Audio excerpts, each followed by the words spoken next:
So like, I guess there's gonna be two recordings. Okay, we can do that.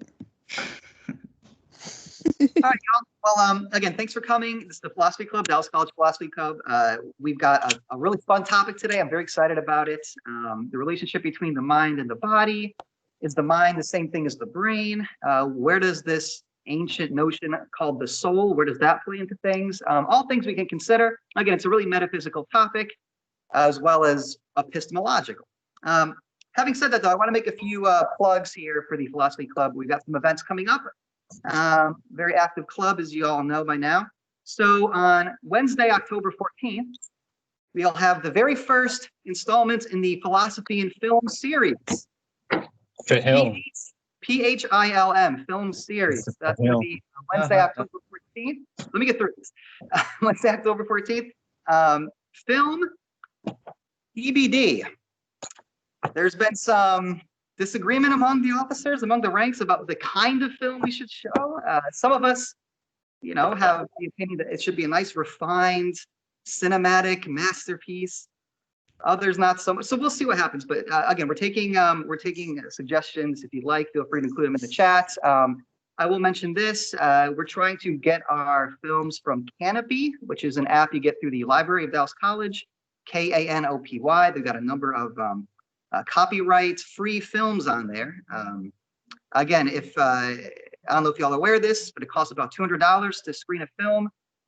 If you have to pay the copyright fee, so the film's listed on Canopy, you don't. So we're kind of looking there first.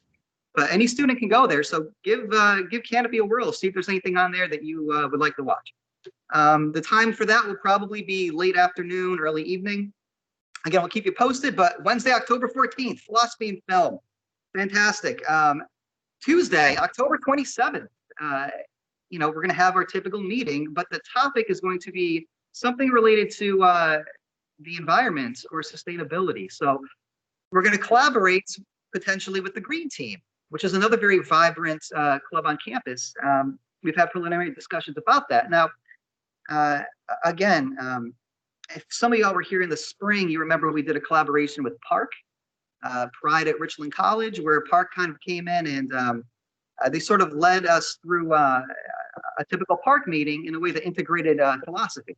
So we're considering doing the same thing this time with the Green Team and inviting editorial board members from the journal that we have on sustainability.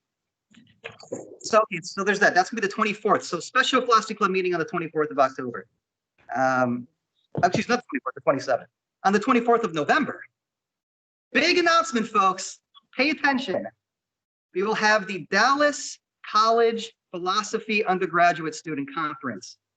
Day affair. It's November 24th, Tuesday before Thanksgiving. So, yeah, we are getting our call for submissions prepared. We'll be sending it out to everybody. Now, this goes out to every single philosophy student in all 7 campuses in the Dallas College.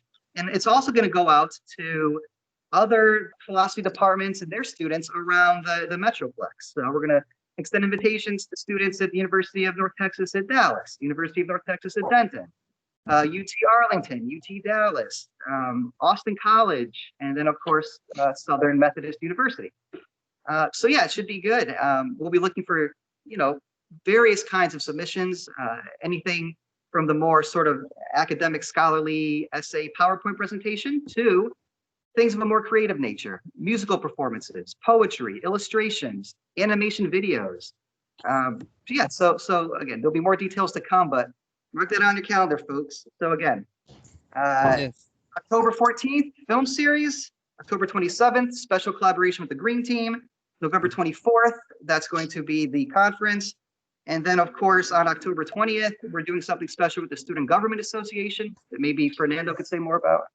Yeah, I was about to say that the October 20th, we're doing like a town hall meeting in collaboration with the Student Government Association. We're going to be talking about the ethics in campaigning and how like politicians nowadays are less focused on ethics and how we came to this position, because right now it's just kind of like he's doing it wrong, he's doing it right, but there's no ethics and there's not really speaking of the actual plan for the country. So we're going to be debating a little bit more about like how does that happen and how even us as a country are allowing that to like be the new norm, I guess, in the politics. So yeah. Okay, yeah, you're interested in campaign ethics, how they relate, how they don't. Yeah, join us for that meeting. It'll be a great one. Town hall, everyone's welcome. All right, with that, I'll turn it over to y'all. We can get this party started. Okay. Jesus, I cannot see much. The sun is like blocking me my way. That's sad. Can't connect with you too much in that regard. Anyways, hello. After the short introduction of the new topics that we have to do, thank you, Nancy. Always on point. Indeed. It's time to get into the meat and potatoes of this meeting, which is mind over body. I'm not completely sure if all of you were in the last meeting, but we were trying to connect, like, is really the mind and the body one, or like one rule over another, or is there a way like it is like two separate entities trying to get together into what we perceive ourselves as the true self of us?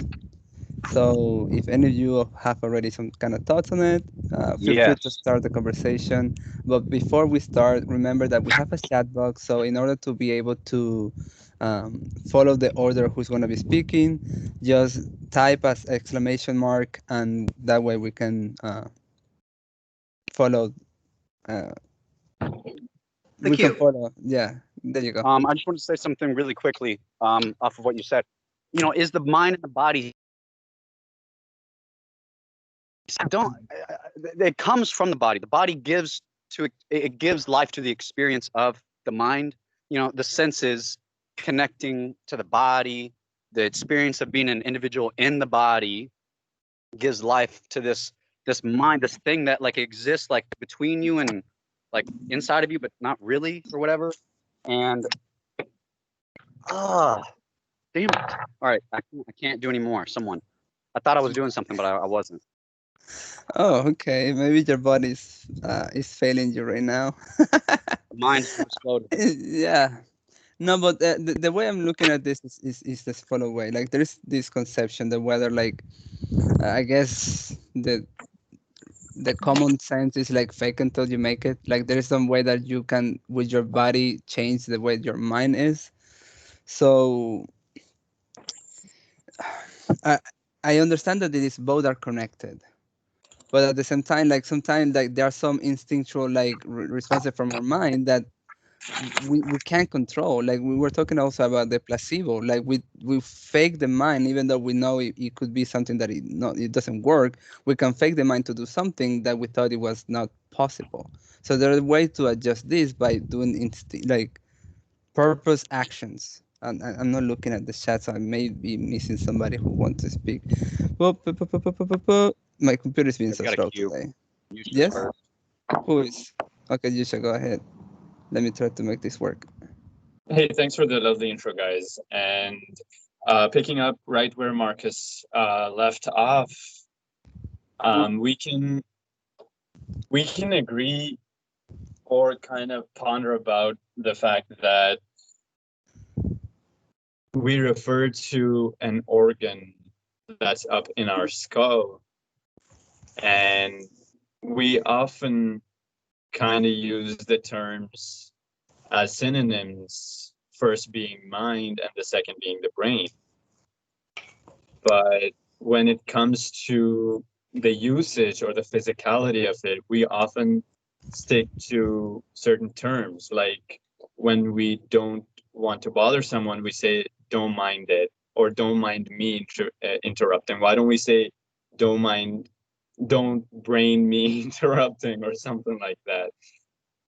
And that got me thinking that in fact it really is that it's two different things, because a lot of people say that, oh, the brain cannot, or the mind does not have control over the body, and in retrospect to controlling it and having physical control, not just what we think. Like I'm moving my hand, of course it's getting signals from my brain or the mind, it is controlling it, but not in the terms where it comes to emotions or when it comes to feeling something. But then I found a case study about Phineas Gage, It's an event that happened in September 1843, if I'm not mistaken. And that's where a mine worker got an iron rod exploded into his head due to an accident or something. And after that, all of a sudden, he became this belligerent person where no one could tolerate him. And before the accident, he was just a sweetheart. He was a pure gentleman. So that got philosophers thinking that sure, the physicality, the brain, the organ might not seem to us as much, but when it comes to the processing of it or our human understanding of it, it's much more than that actually. So then the question comes to mind, where does our mind reside? Because we know the brain, that the thing that we call the organ, is up in here in the skull. I mean, it's simple as that. You get shot in the head, you die because your brain stops functioning. But what about the mind? And Yeah. with that, I'm gonna leave the first part because I've done a lot of research and I can go on for the entire meeting. So I'll open the floor to Yes. I think next after me. Rody is next, yes. Yes. Can everyone hear me? Yes, Rory, you're good. Yes. Okay, so I'm going to link what Yusha was saying onto a theory process that I actually experienced.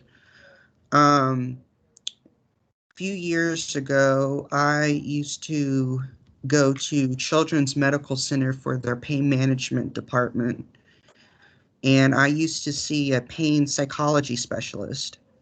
She was telling me that in the brain, near in connection to the spinal cord, you have two right next to each other different centers of the brain that communicate with each other. One of them is response to physical pain, and the other one is in response. And with one of the disorders that I have is that when my body receives pain information, it's hyperactive and it relays back to my emotional side. And so there are a lot of patients who have, like, for example, major depressive disorder. They will Sometimes I'm not sure if it is my internet. No, it's Rory because he's Oh. frozen here. Okay. yeah. I'm just waiting to see if it Now- goes back. Can you guys Yes, we hear can hear me you now? now. Yes. What was the last thing you guys heard me say? The major depressive disorder. Okay, so yeah, so a lot of people with major depressive disorder will also have chronic physical pain because of the neurotransmitters that are released in emotional distress will connect to the part of the brain that interprets physical pain. And so you'll have a lot of chronic pain patients will have major depressive disorder, and patients with major depressive disorder are more susceptible to pain.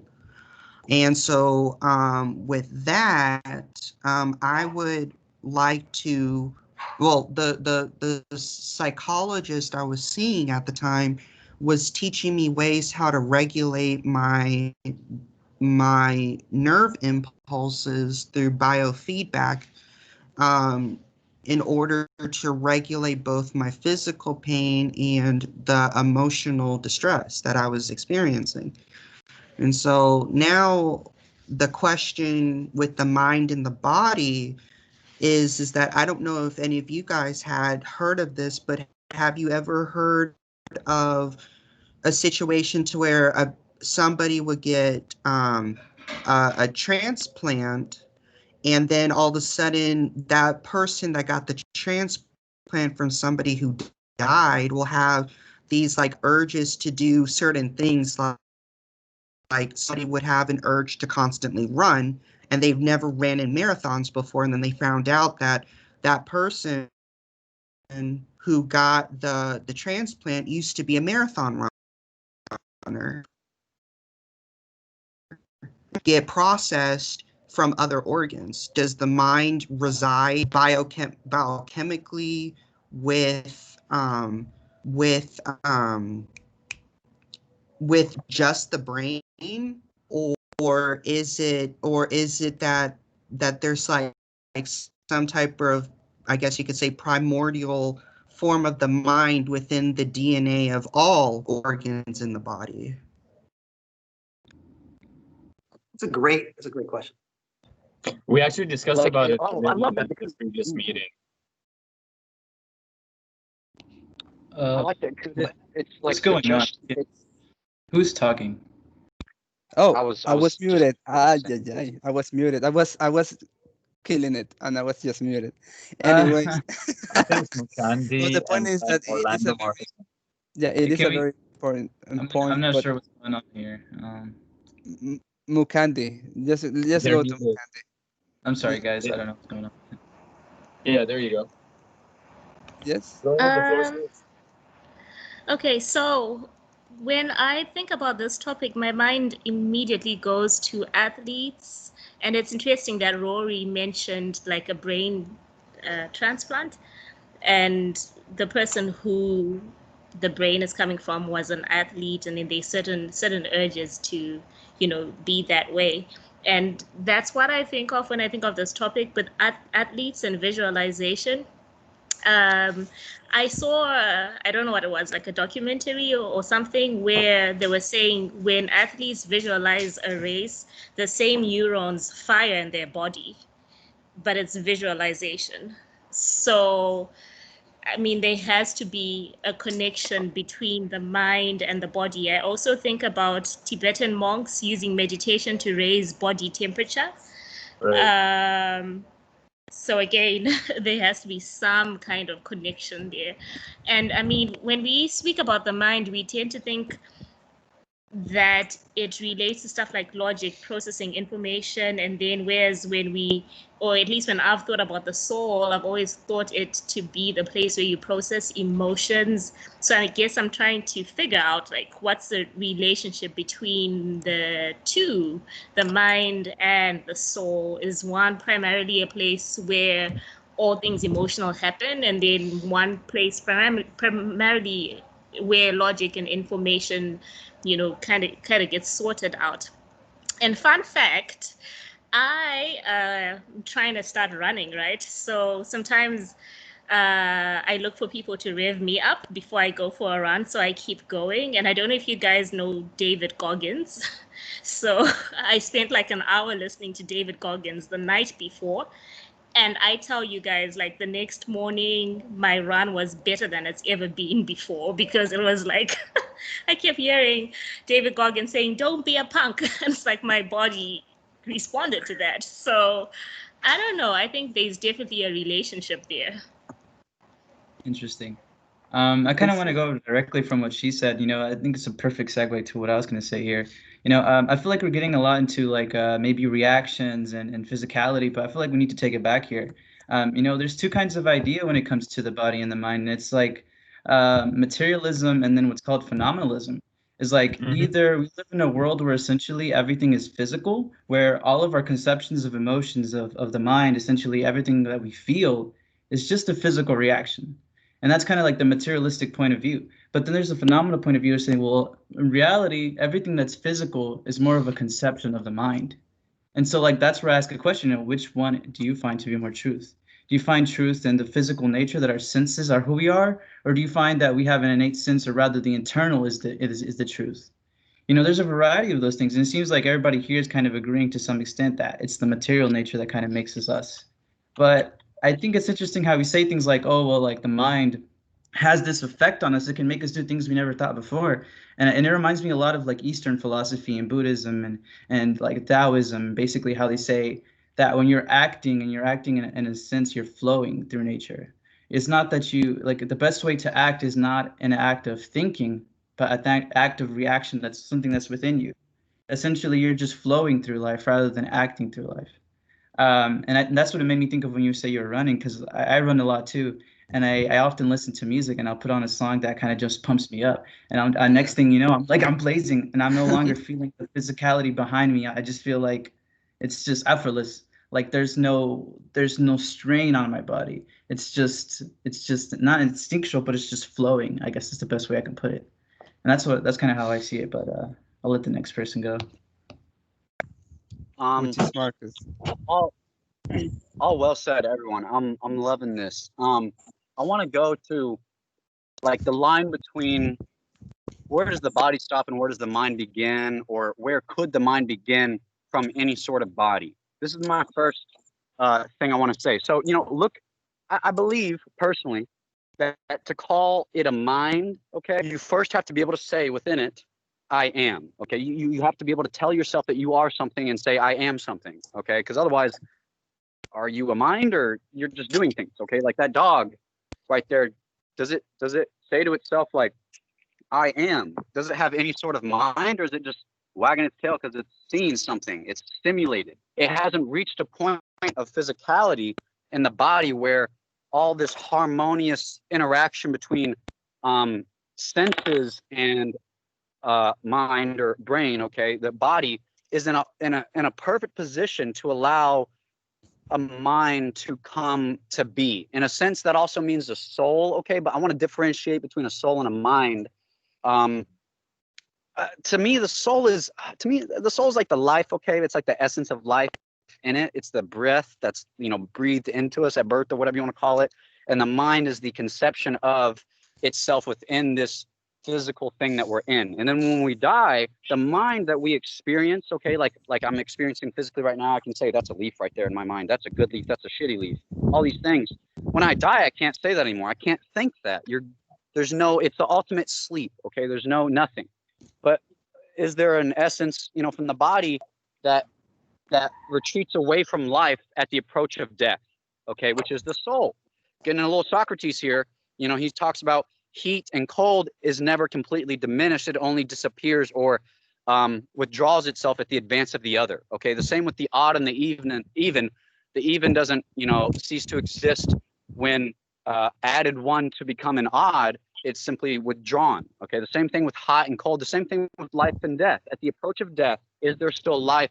As it withdraws from itself, outside of it, to another place, to where it continues on. But death has crept into the body. I want to see what you guys have to think about that. It's an interesting position. That's a very interesting argument, Marcus. I'm next. I'm not mistaken. I don't want to take Yeah, spot. you are next. Yes. Perfect. So I just have written a couple of things down. Picking up where you left off, there was a philosopher called René Descartes, and I'm pretty sure I've just butchered the name. I took French in like grade 3 or 4. Oh, you did solid job.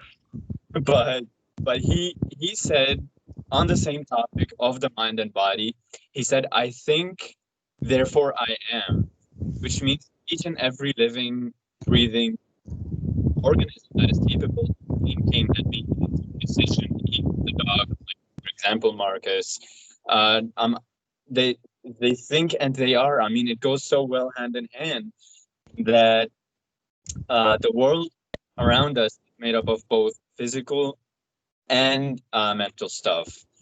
Physical stuff you can touch, concrete, like grade 4 or 5 kind of stuff. But when it comes to the mental stuff, then all this new realm opens up of emotions, of relations, of religions, of beliefs, you name it, and it exists regardless. So I hope that I would like to propose a question, and I'll keep my part fairly short because I know there's a lot of people after me and we're hitting 30-minute mark soon. So I would like to leave off with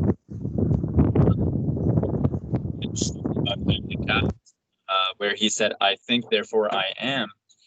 And can the same thing be applied to AI? By that I mean robotics, because right now I'm working with artificial intelligence, and we are at a stage, even in the 21st century and all the technology that we have, we are at a stage what we call a weak artificial intelligence, which means it can pick up, it can mimic, but it cannot create emotions of its own. We can teach it when to identify like angry text or depressed text or stuff like that, but it cannot that by itself. It cannot learn on its own like humans do. So taking into the retrospect, movies like Terminator, iRobot, Chappie, Wall-E, and all that kind of stuff, because we're not too far from achieving that level of artificial intelligence where machines can just learn and learn and learn just on their own without having any human interference. Do we calculate them in the same realm as we do ourselves in regards to mind and body when it comes to assessing the two as different beings? Because another philosopher, a British contemporary philosopher, Colin McGinn, he came up with the idea and advocates it. He titled it as Mysterianism. And it goes to say that the consciousness is unsolvable by human minds. And then he goes further to explain it, and I quote, "The way we understand our mind is through reflection. It's deeply personal and subjective, but the way we understand our brains and bodies is objective and verifiable because these are concrete materials. But according to McGinn, the brain is concrete and the mind is a being on its own. It's like Yes. we cannot touch it, but it's Now you're there. Like Okay. the Okay. understanding of God and religion, I guess. Yes, I mean it's a Okay. very important thing that you're trying to say, and I know well, it's not technically tornado yet, but I do want to address something that you say saying. It is interesting that you're mentioning like AI and stuff like that I because wanted a button in here on this conversation. Is that okay? What, I'm can no one sorry. hear me? Fernando froze for me, so I think it's okay. Oh, I guess he let me butt in. I was gonna okay, so I guess I'll just and I guess I'll take on this question if since Fernando's gone at the moment. I like to say at the moment Just a quick note before you get if it was into it. huh? Just a quick note before you get into it. I'm completely focused with you guys. I'm just looking at my screen because I am at work and I'm working as well. Hey, So don't hey, feel that's like all. I'm It's all good, you. man. It's all good. yeah, Priorities, but priorities. hey, But but my question is, can you really don't listen to me? No, Okay, you've Okay, been now we like got you. Yeah, now we can hear okay, you. there you go. So, all right. You were So frozen. something that I did wanted to say is this. I like what Yusha was saying because then it kind of we have to redefine what we believe the mind to be. I don't know if that makes sense because the moment that a computer can also be considered as having a mind, then it's not just like a human kind of a thing, like well, or not in this case human, but animal. So yes, it does imply that we have to define better what the mind is. But before Adrian want to speak, you have wrote it before, so that's what I'm trying to say. So can you hold for a little bit? What? Rodin is in the rule is in the queue. He's first. He's trying to not skip anybody. Oh, yeah. Yeah, let's try to stay Oh, on the you're right. clock. Yeah, Rory was before Jesus. My bad. Yeah, go ahead, Rory.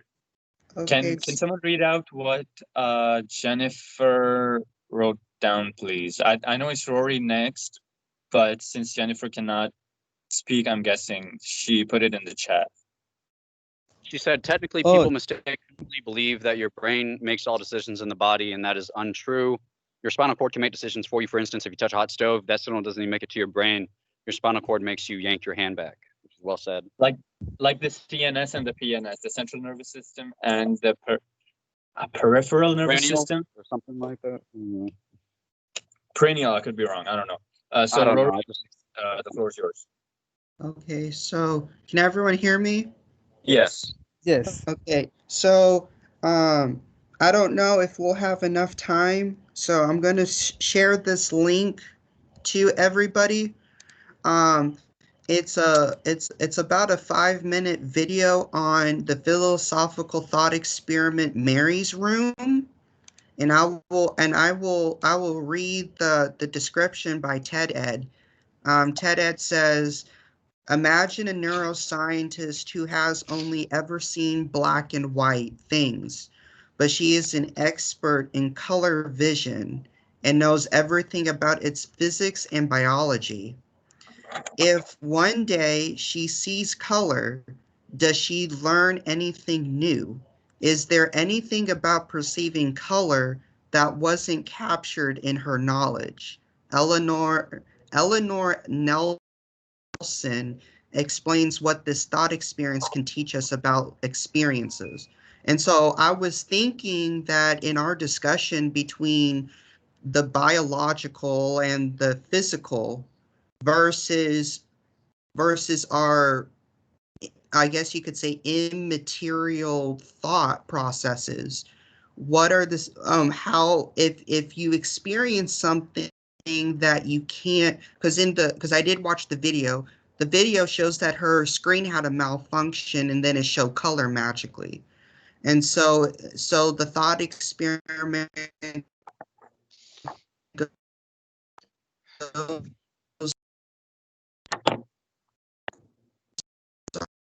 Okay, I'm listening. No, it's the same here.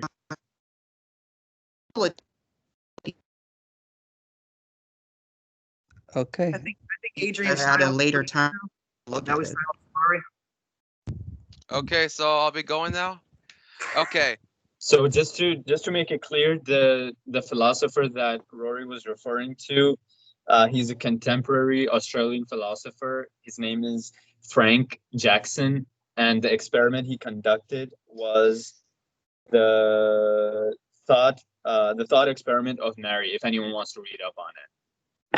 Okay, thought experiment with Mary. Thank you.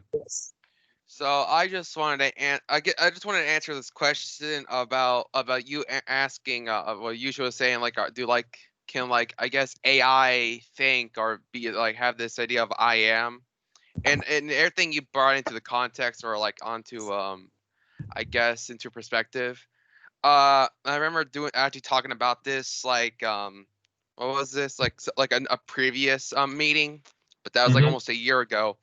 But like then I was saying at the moment, right, you consider this to be like a weak intelligence, and I like to relate this to maybe like a child at the moment, or a toddler. You know, they're not fully, I guess, fully developed in the sense they can't fully like perceive things at the moment. It might just be a bit more like straightforward and how it's how they think and perceive.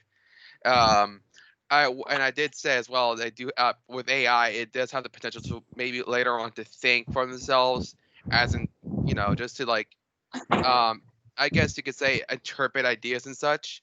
And if you want to make an analogy in terms of mind and body, maybe the body would be like, I guess all its ways it like takes an input like from a keyboard, audio, visual, that sort of thing, and you know, and then it'll react according to whatever programming it has. But then like the mind would be maybe, I don't know what would be considered the mind for an AI, since I guess by design it would just seem pretty straightforward. Maybe you could consider it maybe to maybe in the future, I mean, there's probably like self-writing like AI out there, self-programming AI. So maybe that could be it. Maybe that's just like them, like that's like their mind, like, hey, I see this. Let me think of a solution or a way, or in other words, a way to interpret it. So let me just do that instead. So maybe you could consider that to be the mind of an AI. So I'd say, so in short, if you like wanted to make this short, at the moment they're not, you know, they're not as human, but in the future they will have the potential to, like, you know, think and be a human. Okay, very good. Thank you for your input. Well said. Yeah, now Marcus, you're next. Yeah. I think one that we think too much of AI. First off, I think that we think the capabilities of it in terms of Orlando just smirked at me. I know. We've had this talk many times, but as far as its ability to replicate entirely the human experience, which then I would say gives life, to the mind, or the essence of the mind, or whatever, it will only ever be a part of it. It won't ever be entirely. It will only experience a fraction of it. And I'll tell you why, okay? Until you get to a point that is entirely biologically made AI, you won't get there. Okay, I'm going to tell you why. Because as a thing, okay, that with thoughts, you look at yourself and you're either seeing something that's made or something that began. Okay, we all began. Technically we were made. Okay, but we weren't made by the hands of others. Okay, there's a biological process there. I think we all know. But the point there is that it gives the importance of the experience of being able to look at yourself. Okay, not only grow but change. Okay, and this changing and growing is part of like the true mind. Okay, because the only mind we have for reference is our mind, right? So if that's the true mind that we're thinking of as the mind, I don't like putting anything else close to it. I like trying to figure out why it is that we have it in a point that we can express it wholly. And this little dog here can only wag its tail and smile at me or bark. It has no other expressions of its mind. If it does have a mind that's thinking I am, it's only inside of this little dome right here. It's not, she can't say anything to me. She can't express that it's a mind. So to me, that is not a mind then. A mind has the ability to also express I am. Otherwise, I think, oh, that tree could be an I am. Anything can be, oh shit. Oh, I thought I for a second. Okay. But I think it's an entirely a human experience, okay, that gives life to this thing that allows us to differentiate between emotions and wants and needs and love and wonder things and figure things out and change yourself and reflection. Okay, if a robot can't change itself, or an AI, is it programmable? Okay, this is what you would have to program it to be able to change at anything, to be able to change at the drop of a leaf. You have to be able to program it to have feelings about this leaf dropping at a specific time. How does it know? Like how it does, because it doesn't have an experience like us, a linear experience that is born and dies. They technically would have immortality. Okay, so therefore you're detracting another thing from the regular mind of humans, which is we're mortal. Okay, we know that we're going to die. So when a leaf falls at a specific time that you're asking God why, or why this, or give me a sign and a bird flies above you, that means something to you. And it's is it even possible to program meaning, the ability to withdraw meaning from random events? That's my biggest thing. I think that's only a human thing. I don't know if there's any other thing that can extrapolate and describe a personal I am meaning to something that is entirely different from like normalcy. Okay, there's something that, oh, it's just a leaf falling. It means that the wind's strong. Okay, that's the meaning you're applying. No. But what does it mean to you? You thought something as it fell, and you saw it fell at this moment, and the tree fell. It let it go at this moment, and that's going to mean something to you. I mean, can anyone say that an AI would be able to feel that? Or I don't know. But again, it doesn't have flesh. It doesn't see its fingernails grow. It doesn't have to bite the fingernails. It doesn't have ear or nose holes or hair. Damn it, that's the word, to trim. It doesn't have to shave its mustache. It doesn't have to get a haircut. It doesn't have to worry about breaking a toe or a fingernail or bone. It has no sense of concern almost for itself. It has a little bit of concern because it, technically it could be destroyed. Okay, but it has a lot less concern for itself than a normal human would. So I want to say, like, I think we're negating what exactly the human experience gives to the mind to allow it to be, rather than, okay, the mind does this. So if another thing does this, is it the mind? I don't. We forget how the mind comes to be, and I want to focus on that. But so can I directly respond to that real quick? But Mark, that's a really good problem. Let me respond directly to that. So it's interesting because let me go. You should have been talking more than me. Yeah, I'm gonna go after you. Just real quick, bro. Listen, not to do new ideas. Because I have something I want to say real quick to that. So Marcus, just like I have a question for you. You know, that's a very good point. That's a very good argument to say like, well, how can a AI simulate this almost like very divine feeling? And I have to, you know, I'm a little bit in of agreement, but I kind of disagree because then I have a question. Okay. So at one point in accordance to evolution, you know, at one point we didn't have this consciousness. At one point, apparently, we were single-celled organisms. Apparently, at one point, the universe in concept didn't have any kind of consciousness. So then I have a question. Yeah. When did consciousness enter the universe? When did it happen? What was the point that physical beings that only acted on instinct essentially adopted this idea of consciousness, of awareness, of emotion, of the mind, of the soul? When did that happen? And if that is the case, if it happened in nature, if it happened in the physical nature, then why wouldn't it be possible that it could happen with artificial intelligence? Now, that's upon the let me 1 second, bro. That's upon the idea that everything is materialistic. But I have to like Descartes, just to refer to him, he didn't believe that. He believed that truth was in the concept of the mind, and that there's this proof of God that essentially your consciousness, the existence of your mind, it can never exist in any other way. Like I always think to myself, well, what if I'd been born differently? What if I'd been born to a different life? And it's like it's almost unimaginable. Why? Because if you were to be born different, you wouldn't be you. You wouldn't be conscious of that existence because it's not you. So it's like, then what's the point? Then how did that happen? What is consciousness? What is the mind? What is the soul? And you know, Okay. if we dream when we go to sleep, is it possible that artificial intelligence dream of electric sheep? That's where I'm gonna end it. Okay. Yes, Really quickly before you go, you should. Can I respond to that really quickly? Can I respond to him really? I just want to say 2 sentences. One, okay, you say if it's done by nature, why can't it be done by us? Okay, do you really think we're as a beautiful programmer as nature? Do you think you can look at a leaf and tell me? What did you think just you say can do though? You said that? programmer. You said No, programmer. okay. Okay, but you said if nature can do it, why can't we? You know, if nature gives life to us, and another thing, where was that point that consciousness was made or whatever came to be? That's an answer only God knows. Okay, Oof. I can't tell you There that. you go. I wish I could. That's your That'd be answer. fun. No, that's your answer. That's your answer. You're saying that there is a God. And that's the whole basis of the belief here, that essentially the whole idea here is like, oh, is the materialistic just this chaos that's just existing and we're existing within it? Or is the world purposeful? I mean, is the universe purposeful? Was it created? Was it programmed? And are we Well, I'll as tell you humans this. just trying to emulate this programming? When we create fire with a lighter, are we just simulating what we have created with fire in nature? Are we trying to emulate the power of the sun? Are we trying to emulate the soul with artificial intelligence?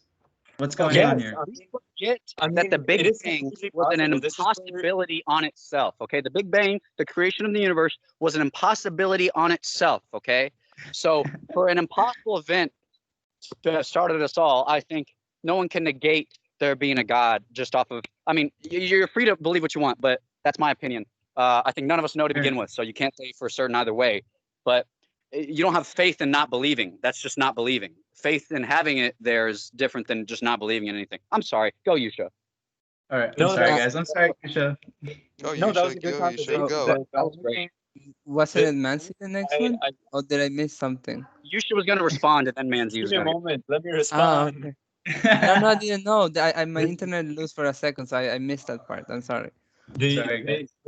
The only rebuttal I have against Orlando and Marcus is strong AI is completely capable of that. As I mentioned, there's 2 types: weak AI and strong AI. Strong AI learns on its own like a human child does until it grows to be an adult and continues to learn. Again, it does not need to worry about its own death and destruction, and that's what makes it so scary to say that, because it does not have an idea of self-preservation. We make decisions according to our own preservation, what we assume is going to benefit us. But with the strong AI, it doesn't need to worry about breaking a toe. It doesn't need to worry about anything else. And I was watching Sherlock yesterday, the series on Netflix, and the brother Mycroft Holmes, he says one thing that really stuck with me, is the only thing promising about human beings is their death. And that's the only thing we can agree on. Even right now, we're on the same topic, discussing the same thing, but with different inputs. So when we get closer to developing strong AI, it becomes more human than humans. And just a tad glimpse of it is Tesla's and Mercedes self-driving technology. They've become so smart that they can identify millions of different things just by going down the road. They can identify stop signs, buildings, banks, kids, zebra crossings, you name it. I mean, it's a beautiful thing to look into. Yusha, the quick response. So I agree with you in our strong AI. You know, I've done my research as well. But the thing is, there's a problem there. Strong artificial intelligence is good at problem solving. Problem solving is only one aspect of like the mind. And I agree with you. That's it's incredible. But the real question here is, can artificial intelligence understand concepts of emotion that we haven't given it to it? Like they're gonna have to decide, oh, what is right and what is wrong, like in terms of a human kind of experience. And can artificial intelligence really understand that? I don't think Yes. so. Because I don't think so. And the reason I don't think so is this. If for some beautiful, amazing chance we're able to develop this program that's just so intrinsic and it's amazing and so complex that it can understand the human emotion, it's not going to be human. It's essentially going to have a different perspective on life, a different outlook on life, that it might think in and of itself as some sort of artificial god. It's not going to be human. It's going to be like maybe transcendent in a sense. But whether or not that's even possible, whether or not that's even true, this is all science fiction. Hey, but Yeah, see, I at mean, some point when Star Wars came out, the Star Google Wars. Glass that Oh, we Star have right Wars. now, that was like, oh my God, it's like impossible technology. The phones that we have in our hands, that was impossible technology. The computers, the laptops, this all was impossible technology. So why can strong AI not be programmed, or why can strong AI not learn by itself to adapt to human emotions? I But is it think going to it's be possible. human? Is it But, going to be but, human though, Yusha? but I don't think the discussion here if it is going to be human. I don't. He what? did say that. He said that it would It is about understand human mind. concepts. All I right, mean, guys. I'm interrupting because it's my Let turn. Manzi go, damn it. yes, it is He raised his All right, hand. sorry. I'm sorry. This is So exciting. patient. this Thank is you, fun. Manzi. Yeah, it takes me back to those older meetings. And you guys used to go at it all the time. It was fun. Yeah, I'm listen. sorry, guys. I trampled upon other people's turns. I do apologize for that. I'll shut up now. I'll mute myself. No, that was great. Don't worry. Yeah. That was Again, great. I don't have. I don't want to add anything necessarily. I just, because we're running out of time, I wanted to remind you all of what the topics from the last meeting that got us on this topic. We never really circled back to yet. So I think the big one was this idea of phantom limb syndrome. If I recall correctly, that's what got us on the topic of maybe considering the mind and the body. Did you guys want to revisit that in light of everything we talked about? Sure. I think can I say something to that? Sure. Okay, I think that's a little bit of a exaggeration on that part. I don't think it's as incredible as we think it is, just because I think in some sense it's just a like psychological effect that it has on us. Essentially, there's a lot of research out there that you can hypnotize someone, touch them with a pencil, tell them it's a hot metal, and they get gashes. That's more of as an instinctual kind of response by your body. And I don't know necessarily, it's whatever. I'll stop there. Well, listen, I mean, Okay. Orlando, I say that because in the chat you said that everything comes from sensation. But if Mhm. sensation can mislead you, I mean, then how reliable is our understanding I of see. things? Also, I want to point out some other things real quick. Yusha brought up Rene Descartes. I think that's what he tried to say. And it's worth joking, Yusha. He's ignoring me. There he is. Listen, it's important to keep in mind. No, I just put myself in mute because I keep interrupting people. You're good. Yeah, keep doing that. It's Descartes' whole thing was that he tried to live forever. I mean, what gave rise to the Enlightenment in the 1600s was this notion that if we can figure out all the laws of especially physics, the physical world, then we can learn how to control them and dominate them to our advantage. So again, he wanted to figure out a way to be able to have the physicality of the body extend forever and thereby avoid death. So this point you're making, Yusha, about death being something that's uniquely human, Descartes thought if we could learn, again, the laws of physics, we could overcome even that. I think he died of pneumonia because he was sticking cow livers into the snow, trying to see if they could preserve something. So it was something along those lines. The details might be a little off, but that's essentially what happened. At any rate, I also wanted to throw this y'all's way. If you do want to, because we talked about the brain and the mind, and we kind of got away from that a little bit, that distinction, or maybe not so much. If you do consider that the thoughts and the feelings and emotions and the personality types, they come from what you're calling the mind, but the mind is somehow inhabited in the brain via the sort of neurotransmitters, the physicality of it. Well, there's something kind of funny about, we have a lot of different organs. We have a lot of different parts of the body, but we only have one organ that seems to be able to communicate with itself. That's the brain. So that's a funny way to look at it, I think, but possibly an enlightening one. What is it about? That is the only organ that's self-aware. Yeah, that's another way to put it. It's I know we're the only organ in the body that is self-aware. Yes. We can go a little later today because we kind of started a little late. But yeah, I'll leave it at that. I see we got some more people in the queue, and we still have to come up next week. Yeah. Maybe I think the next one is actually Boy. Orlando, unless Orlando wants to give up to Adrian. No. No, I'm Okay. playing. I'll just say something real quick. In terms of what we're talking about here, I mean, the concepts of the mind, I mean, in terms of like psychological effect, I think, I think I'm very iffy when we like to source science for those kinds of ideas, because even in psychology, they don't really do experiments on the mind. There's no real concrete way to understand that, and they themselves kind of know that.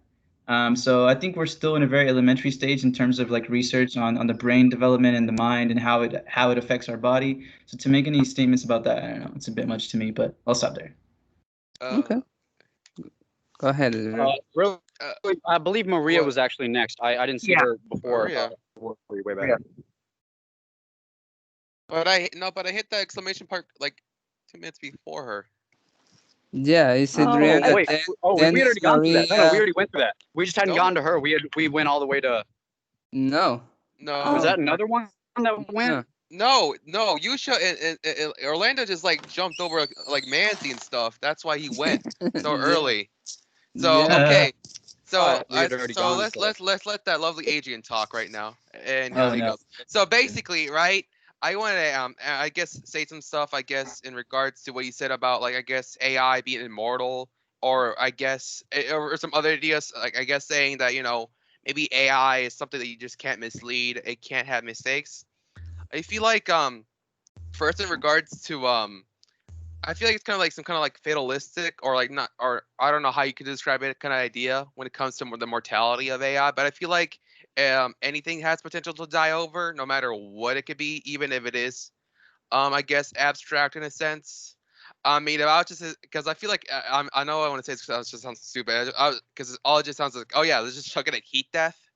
I'm saying right, and like what I'm trying to say is like, if, for example, maybe later on in the future, like heat death occurs and literally everything is gone, as in like everything that exists and such is no longer a thing anymore.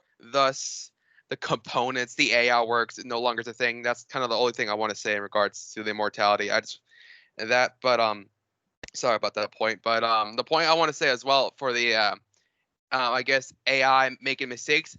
I feel like there is certain ways in which they can mess up or make mistakes.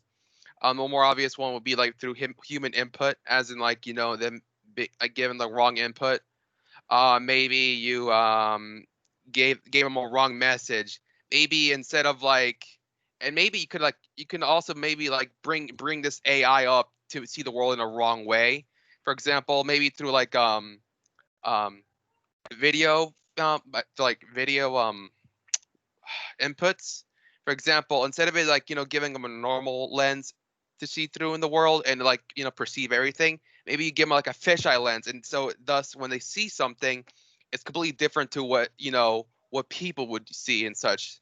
So and that intro I'm saying is like maybe as well like AI is fallible to like mistakes as well, in a certain way, like how our people are, how they're brought up in that sort of way. That's all I really want to say.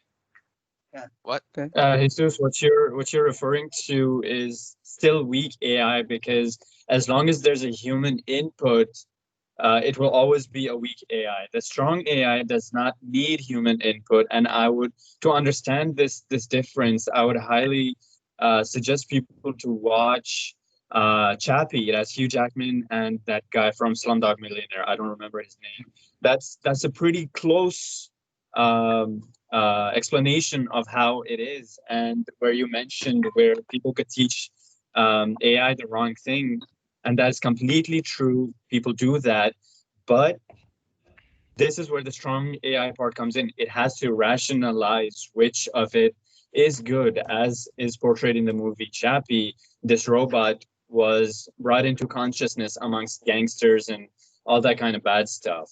But at the end, he was good. I mean, the steps he took was a good human being according to our moral standards. And I'll just leave it at that. But I feel like that kind Hey, of guys. idea is pretty. Okay. No, let's avoid interrupting now. I know we interrupt a lot, but Yeah. to finish off. Please, the next one was actually Maria, but I'm not sure if she's here still. Hello. Maria. Yes. Hello. Okay. Hi. Hey, what's up? Hi.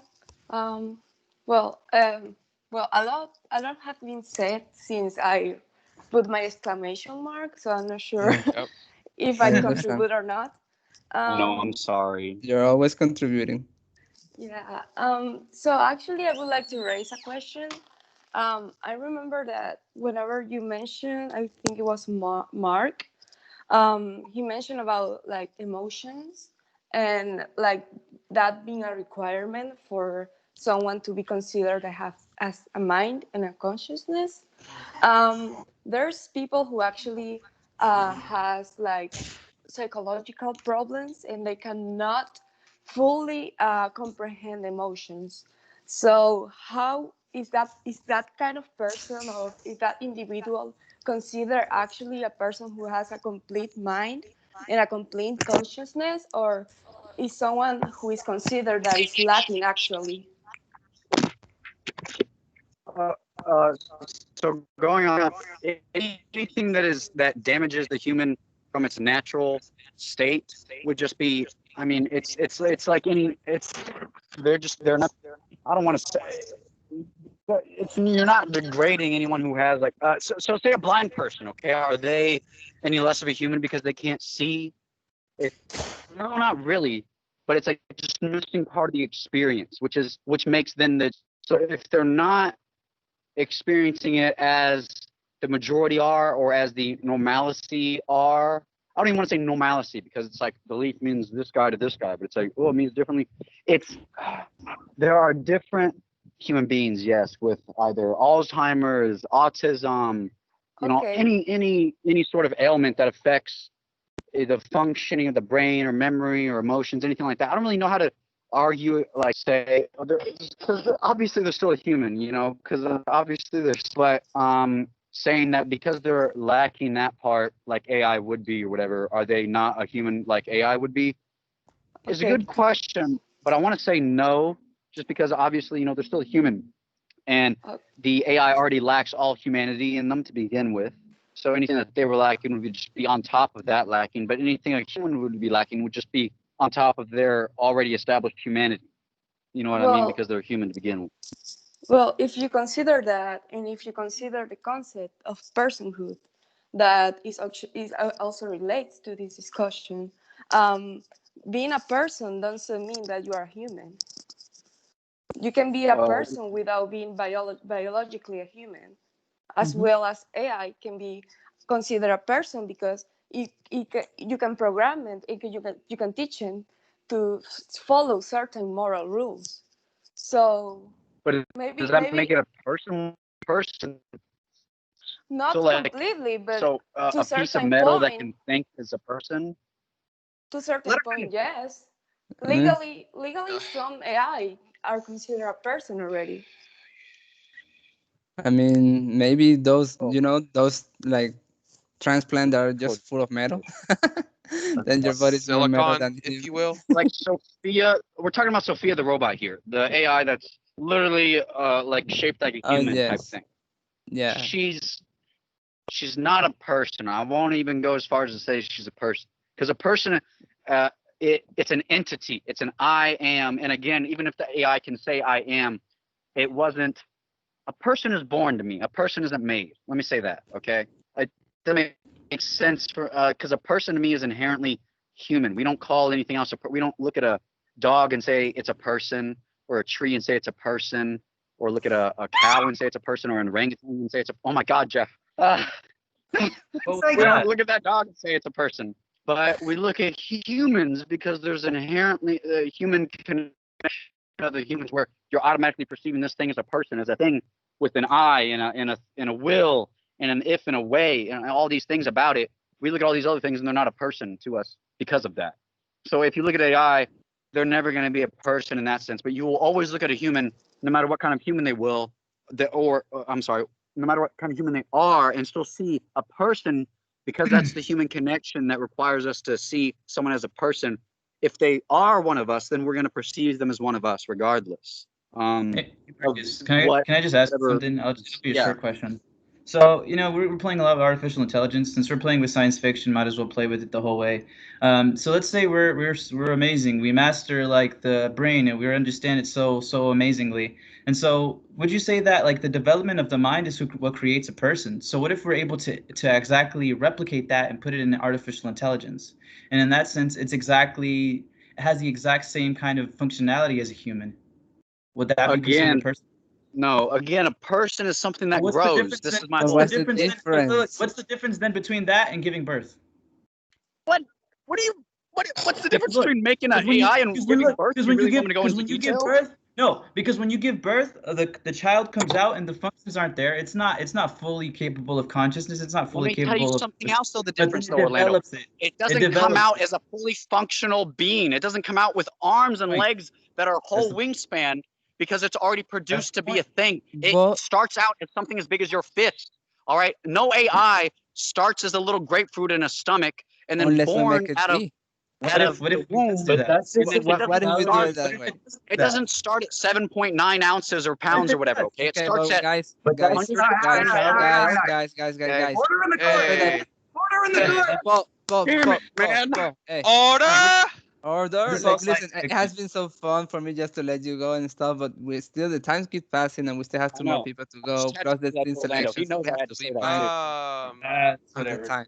Who's next? Okay, Marcus, Orlando, I will stay after the call so we can discuss this once and for all. My God.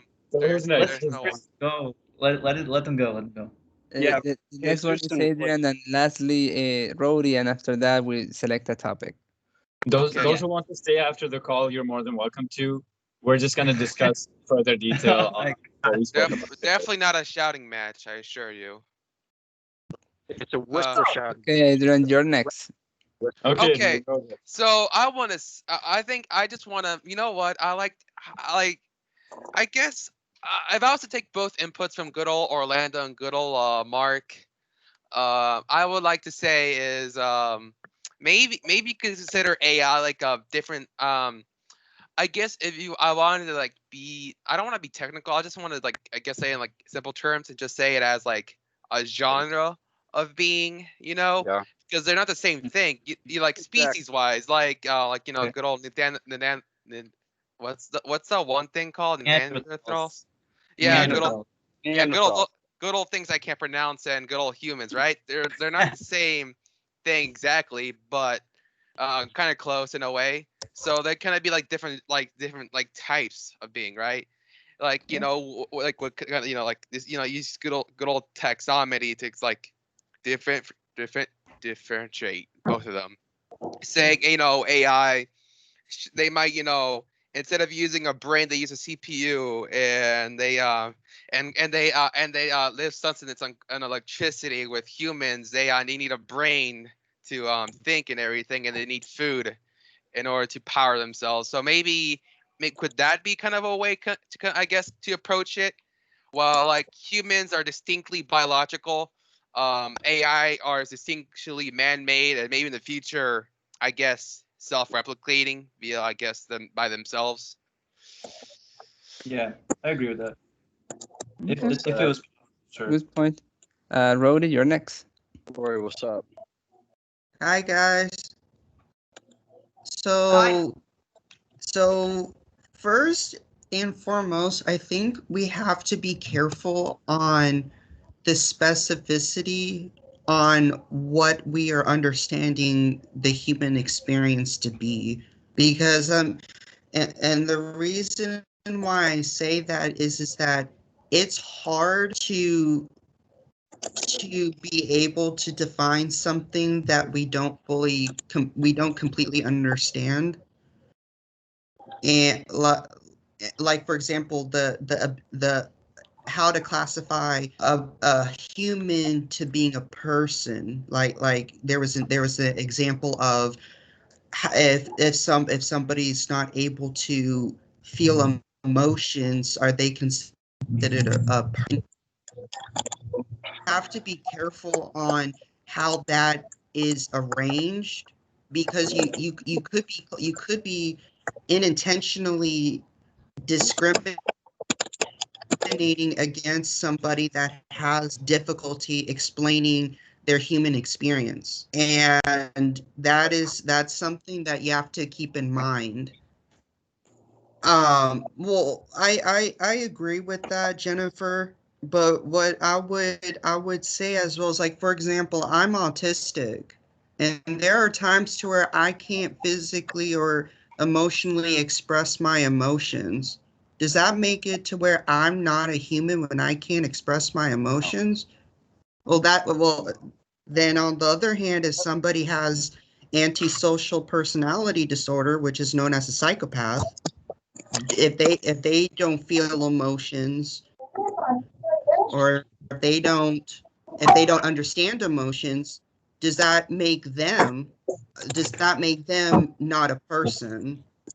So so it just depends on, and this is where ethics and law gets so murky, is trying to understand a person's whole experiences. When communication becomes a problem, then that goes back to the connection of the mind and the body, to where the mind might be trying to do something but can't reciprocate it in a communication um issue. So it just really comes down to whether or not the human experience is a full spectrum of things, so it just really depends. And going back to Yusha, one of my arguments that I have, which I shared with you, is a short video from TED on the ethical dilemma of self-driving cars.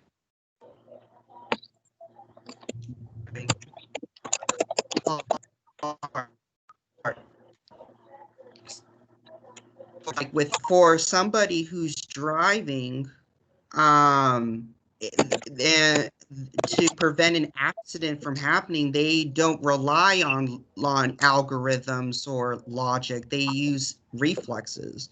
Well, from what I understand AI to be, is that they have to have algorithms because they don't have all the senses that and perceptions that we humans do have. And so that's what I would say to that. Any feedback? Um, if anything, I just want to make a short point and say, and maybe a question. Could you consider like these, like, I guess, abstract ideas as like these like thoughts we think kind of be algorithmic in a way, like, like, I guess when we drive, consider that kind of the same thing. Like, hey, don't drive too close to a car. Like, don't be like that close, like close behind a car. That might be dangerous. Could you consider that be kind of algorithmic in a way? I'm probably misusing the word a lot, aren't I? No, you're right, Adrian.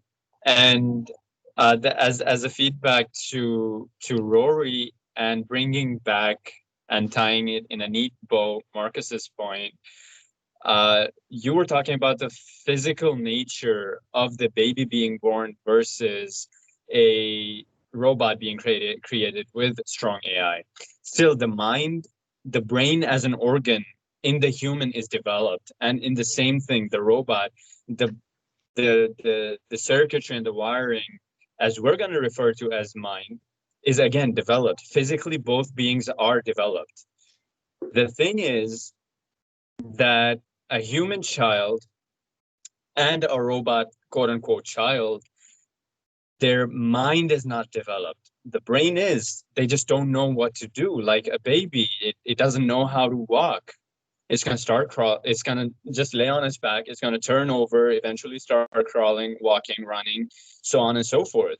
It's going to learn what to do, what not to do. It's going to learn what gets him hurt and what doesn't. It's going to learn what rewards him and what doesn't. It's the same thing with strong AI. It just learns by itself like a human mind. So the physical nature might be different, but to me, it is pretty dang close to being called a human being. And that's where the philosophical ethics of counting robots as a human being comes in.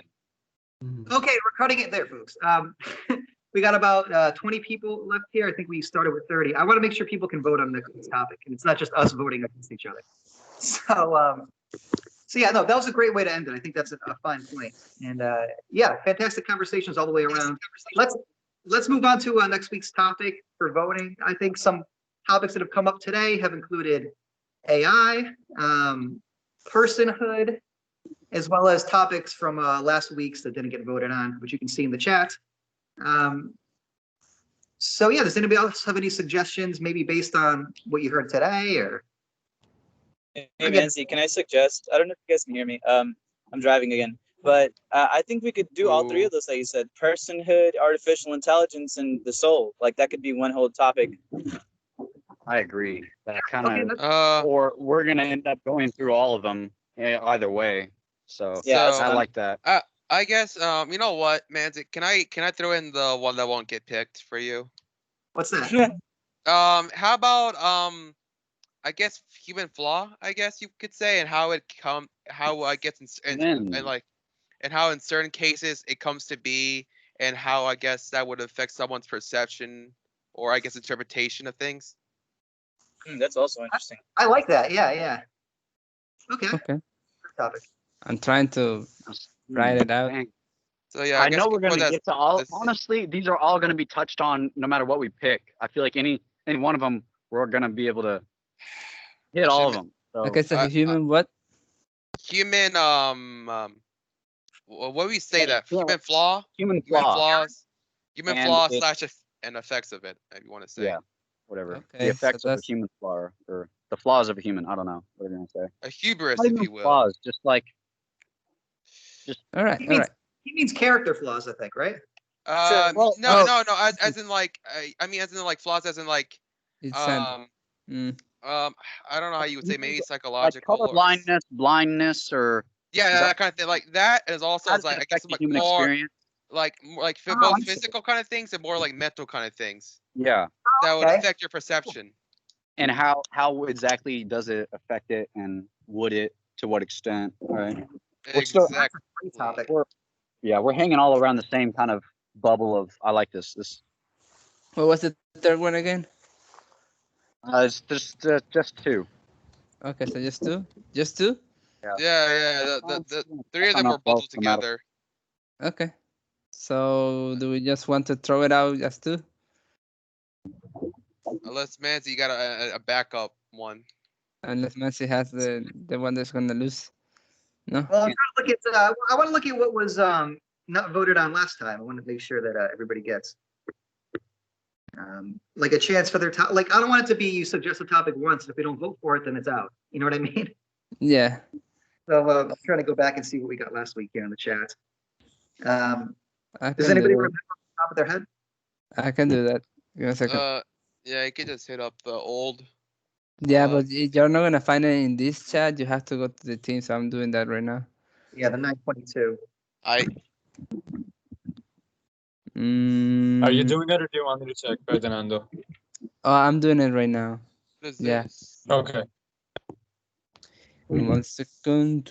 Oh, I got it. That's together mode. Nice. The other one was dreams. Okay. Dreams. Like nocturnal dreams, not like your hopes and dreams. So what was it again? That I hear you choppy. Dreams. Yep. Okay. Again, nocturnal dreams, not your goals in life. Again, because that came up with regards to how much control do we have over the mind? Because remember we said we couldn't control our dreams. Is that the mind? I think that's how we got that. So maybe dreams. You can't control your dreams? You never done it? I have. No, I think he means like as in what dreams you have, not whether or not you can control the dreams you're in. Oh, okay. Well, Well, both. even when you're in a dream, you can kind of make it into something Yeah. else. But don't Yeah, you you think can. about like That's like how that's lucid. sometimes you guys have like really weird dreams and you're like, man, why'd I have that dream? Sometimes, but yeah. Exactly. Oh, You didn't okay. control that, did you? I don't know. Okay, so Like, let's go But ahead what and you would can influence control you to it if have you're that aware of dream? yourself during the dream. You can control that all dream. right. You guys are That is a amazing. thing. That is a thing, you know. I believe you. let's go ahead and vote. I We have can done talk it about it later, myself. but we have Okay. 8 minutes on these now. Jesus, I talk even through experience in that regard. But anyways, we have 1, we have 3. Those who voted before the 3, if you want to change your mind, you can. I see 2s. Wait, did you guys already post it? I can't see. What? Yes, you posted it. All right, can someone vote for me? What are the options? Oh, okay, I'll tell you the options. Number 1 is human flaws. Number 2 is AI, spirit, and humanhood. And number 3 is dreams.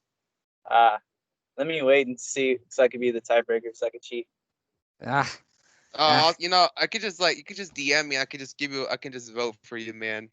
Nah, you're good. I see how it is, man.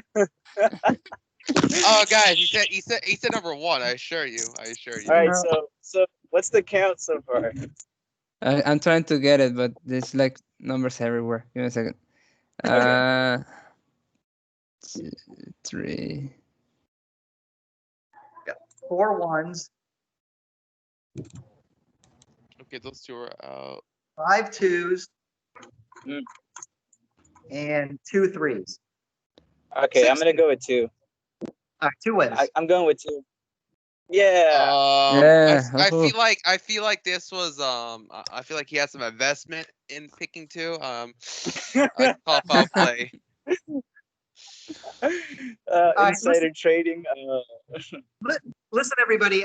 Thanks for coming. Just again, to run down the announcements I made at the top. Again, special dates for the Philosophy Club over the next couple months on October 14th. Wednesday, late afternoon into the early evening will be our first philosophy and film series contribution, film TBD. On October 20th, we will be collaborating with the Student Government Association to discuss in a special town hall meeting ethics and campaigning. On October 27th, at the Philosophy Club meeting, we will be collaborating with the Green Team. The topic will be something along the lines of environmentalism or sustainability. And then, of course, November 24th, we have the Dallas College Philosophy Undergraduate Student Conference. So all those things coming up. Check us out on social media at DC Philosophy Club on Instagram. We're also on Twitter, as well as on Facebook. And I can look for updates and such. Those spots. Feel free to follow us. Like and subscribe. Oh, we're on YouTube too. You can find videos of us on YouTube. We got about 85 episodes over the last 7, 8 semesters. Go back and see the humble beginning. Start from the beginning. Go to the Go to the less sophisticated stuff, and then you can like. Are you referring to the lost episode? I am referring to the last episode. Oh yeah, Rory's heard it. Okay, anything else, folks? It was great. We covered a lot of ground in today's meeting. Yeah, A lot of like ground. it. I mean, I it's have fine. a- Three of us. I have a suggestion. Yes. For our next topic, would it be okay if somebody sets up some guiding questions? Yeah. Man, I we've saw tried that comment. I really liked it. We've tried that in the past. It didn't really work out because people kind of got off topic anyways. Oh, I yeah. would suggest- Yeah, Oh, I he's right see. up there. We can go into we can start with the ethics, I guess, and then go more deeper into the law aspect of it, if that's what you're referring to. I was just saying in general, because it was hard to keep up with everybody. Well, it's because I think there's a lot of Really good people who have different ideas and different perspectives, and it's very difficult to kind of like have a rubric for that and align it.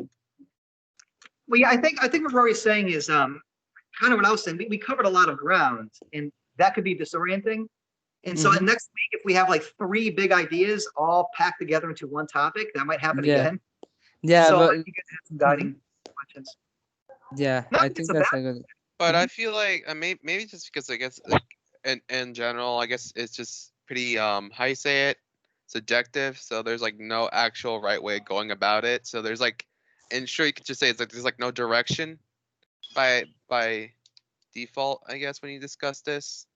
I mean, Yeah. except for the direction of our argument. That's pretty much the extent of it. Yeah, you want the conversation to be organic, absolutely. But at the same time, you want to make sure that people can follow it. So, Put on some captions, I guess. Hope you guys didn't hear that. I heard everything. We totally did. I heard your social. I heard your social security. Yeah. Oh, good. I'm glad. Go ahead, steal my identity, please. Yeah. Well, it's no, Bob. everyone. Thanks for coming. Thank you. Hi, everybody. Have a great week. I'm gonna This head is out. still recording, Guys, so I can't we'll have see to y'all. stop it. Bye. I'm gonna head out, y'all. Good meeting. Bye. Good meeting. Sir, bye. I don't know what's going on. Well,